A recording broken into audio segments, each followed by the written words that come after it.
The British Empire is back with a vengeance, eh? Well, with a V8, at least. The Rover V8. 20 years since we've seen one. Been around for a long time, though, haven't they? Rovers Harold Wilson, the Queen and Nigel Mansell.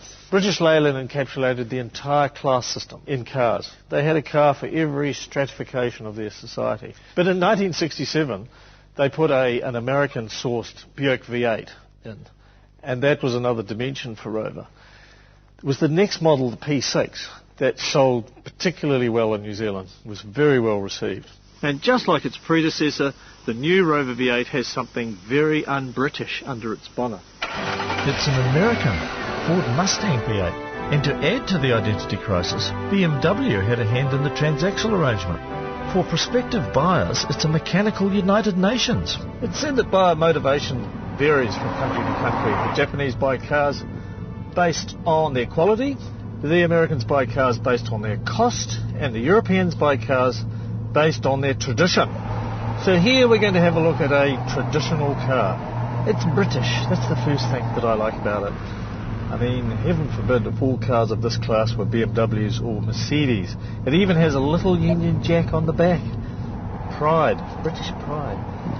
Now, the driving experience here is one of cosseted luxury. You know, the seats fit very well. You don't slide around in the seats.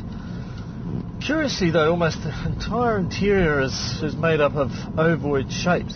Even the horn is a little designated oval, which I like because there's nothing worse than pushing a bit of plastic, waiting for the horn to go. There are two things that are round in the interior. One is the steering wheel, and one is this analogue clock, which we struck in the Maserati. It seems to be some sort of symbol of tradition to have an analogue clock in the middle. It's got a lazy V8. The V8 will go forever. It's so undistressed.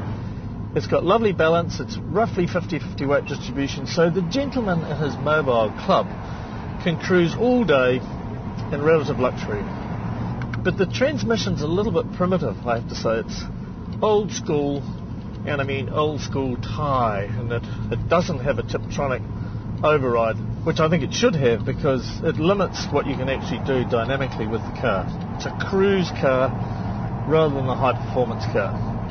In fact, sitting here, you know, I feel like lighting up a cigar because the cigarette lighter is in fact a cigar lighter. It says in the manuals. You know, maybe it's the sort of car that you should own if you're into bowls. I mean, maybe it should have bowl holders instead of cup holders. It's probably beyond golf, this car. How much fruit are we getting?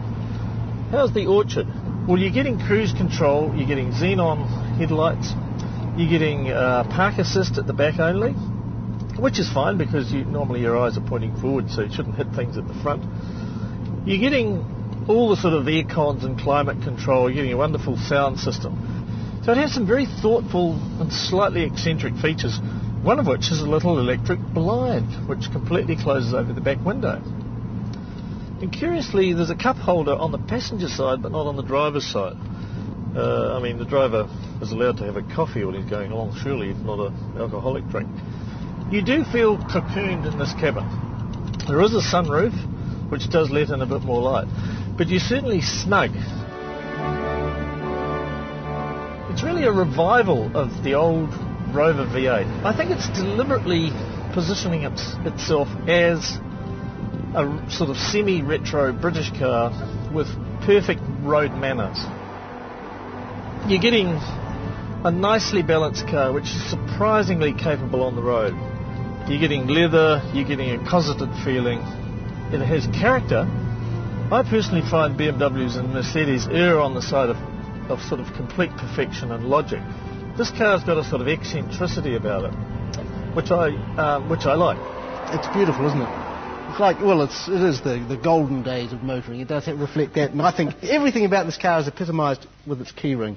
It's lovely, heavy... Not plastic. Not plastic, metal, solid, gravitas, stature. It epitomises the car because the car is slightly heavy and slightly stolid, you know, but utterly dependable. But I quite like the medium-sized feel of it, you know. It's not a huge car. It's not a people mover. It's very agile. It's very well balanced. It has 55-45 weight distribution front to back. And it's hardly drawing breath because it's only doing 1,800 RPM at 100 kilometres an hour. The engine will go all day without raising a sweat. I found the interior slightly, well, dare I say it, for a car, coffin-like. The CD player I thought was very disappointing. It's way in the back, a 6-changer, but you've got to uplift a little cardboard compartment, stick your CDs in. Any criticisms? Well, just the gearbox. You know, the automatic, it's the old-fashioned automatic. We've tested 2 people movers that actually have Tiptronic function. And one of our shopping basket cars had a Tiptronic function as well. Why do you think that is? Why have they held on to tradition? It's got an American engine, it's got BMW transaxle at the back. And maybe there's a little bit lost in translation, as they say. Lost in transmission. Lost in transmission, that's it. What would you class this as, really? What is its function? It's a statement of arrival, you know, it's a gentleman's car. We thought we'd get a yobbo like Aaron Slight to have a go with it up on his favourite hill climb. Here we go, we're going to go up here through the Admiral Hill, one of my favourite hill climbs in the Wairarapa. When I jumped into this car, first thing I noticed was these seats. They're great, heaps of lateral support. So you tip in here, the car feels quite firm. It's not a big baggy thing actually, it's quite stiff. Turning it in here, flick it on the throttle, chops down a gear. Maybe not so much power, but it's enough. It's not pushy, it's not oversteering. And you got to remember this is a big cruiser. Very firm on its feet. Out of this corner, jump on the throttle. Bit of traction control comes in there, chops down the gear. But overall, for this category, this type of car, I'm quite surprised. I'm quite happy with it. The car's not bad. It's a big cruisy car and it's not a bad package. Well, Aaron really liked it. He thought it handled well. Of course, it wasn't powerful enough, but every racing driver says that. Apollo 13 wouldn't be powerful enough for them, would it? No. Is it the best of British? Well, despite its American engine and its BMW underpinnings at the back, it is British. It's Euro-British. The Rover 75 V8. It's a gentleman's club on 18-inch wheels.